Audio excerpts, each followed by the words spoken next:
بے شک ہم نے حصول نصیحت کے لیے قرآن کو آسان کر دیا ہے، تو ہے کوئی نصیحت حاصل کرنے والا؟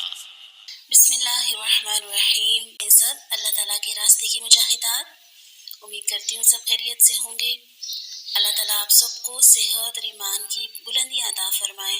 آپ کی طرف بڑھنے والے ہر شر کو اللہ تعالیٰ خیر میں بدل دے اور ہمارے شر سے دوسروں کو محفوظ فرمائے، آمین یا رب العالمین۔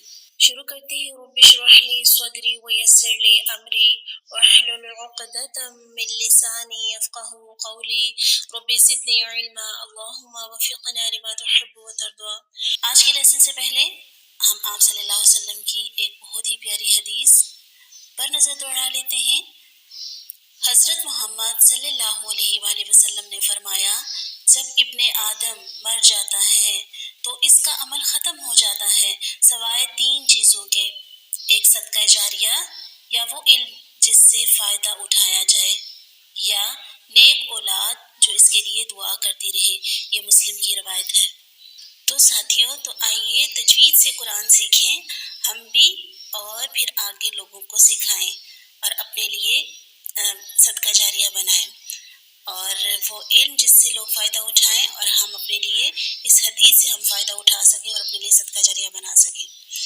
اللہ ہمیں توفیق عطا فرمائے، آمین یا رب العالمین۔ تو نکال لیجیے آج کا لیسن، سورۃ البقرہ، سورۃ البقرہ آیت نمبر 9۔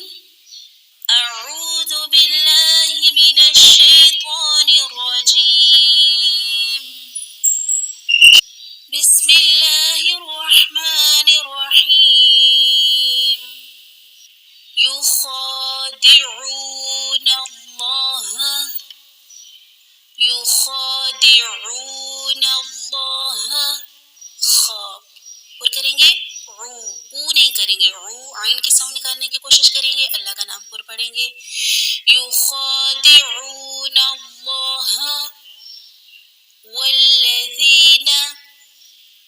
والذین، میرے ساتھ ساتھ دہرائیے، والذین آمنوا،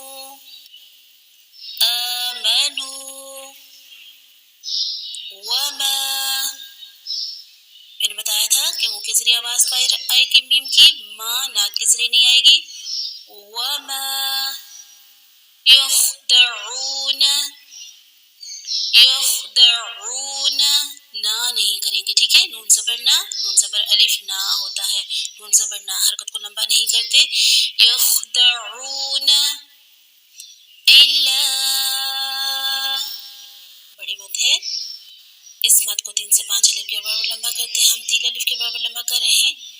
الا انفسہم، انفسہم وما یشعرون، وما یشعرون۔ یخادعون اللہ والذین آمنوا وما یخدعون الا انفسہم، یہاں بھی آواز چھپائیں گے، ان نہیں کریں گے، ٹھیک ہے، انفسہم وما یشعرون۔ ٹھیک ہو گیا، ایک ہی آیت نمبر 9 آپ کی، ایک بار پھر اس کو دیکھ لیتے ہیں۔ بسم اللہ الرحمن الرحیم۔ یخادعون اللہ والذین آمنوا وما یخدعون الا انفسہم وما یشعرون۔ تو ساتھی یہ ہے آپ کا لیسن، اس کو بار بار سنیے اور دہرائیے۔ اب باری ہے قرآنی قاعدے کی، اور کل ہم نے پڑھا قرآنی قاعدے میں منہ اور جوف دہن کے حوالے سے، اور جوف دہن منہ کا خلا، سینے سے لے کر منہ تک جتنا حصہ منہ کا خالی حصہ ہے، وہاں سے ہم نے دیکھا 3 حروف ادا ہوتے ہیں، الف، واو ساکن، یا ساکن، اور ان کو حروف مدہ بھی کہتے ہیں۔ تو ساتھیوں، منہ، زبان، داڑیں، دانت، ہونٹوں کے علاوہ حلق بھی شامل ہے، یعنی منہ میں حلق بھی شامل ہے۔ آج ہم دیکھیں گے مخارج کے لحاظ سے حلق کے حصے۔ مخارج کے لحاظ سے حلق کے 3 حصے ہیں، اور وہ کون کون سے ہیں؟ ادنائے حلق، وسطی حلق، اقصائے حلق۔ دہرائیے، ادنائے حلق، وسطی حلق، اقصائے حلق، 3 حصے۔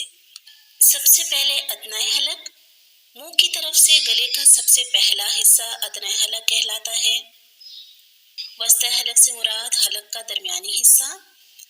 اقصائے حلق، اقصا دور کی چیز کو کہتے ہیں، اس لیے اس سے مراد حلق کا آخری حصہ جو سینے کی جانب ہے۔ اور آج ہم جو حروف پڑھ رہے ہیں، مفرد حروف بلا ترتیب، آج کا جو ہمارا سبق ہے وہ ہے اقصائے حلق۔ اقصائے حلق سے کون سے 2 حروف ادا ہوتے ہیں؟ حمزہ، ہا، حمزہ، ہا۔ دہرائیے، حمزہ، ہا۔ اقصائے حلق یعنی گلے کے آخری حصے سے یہ 2 حروف ادا ہوتے ہیں، ٹھیک ہے؟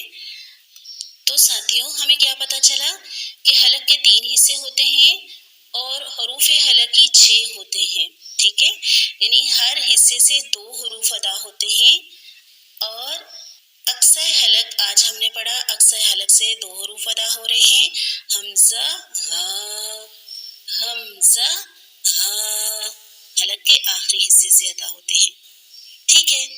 تو ساتھیوں، یہ ہے آج آپ کا لیسن، اور آپ نے اس کو اچھے سے سمجھنا ہے اور بار بار سننا ہے تاکہ آپ کو بات اچھے سے سمجھ آ جائے، اور پریشان بالکل نہ ہوئیے گا اگر نہ سمجھ آئے، کیونکہ یہ ایسی چیزیں ہیں کہ بار بار قرآن پاک میں آپ کو دہرائی جائیں گی۔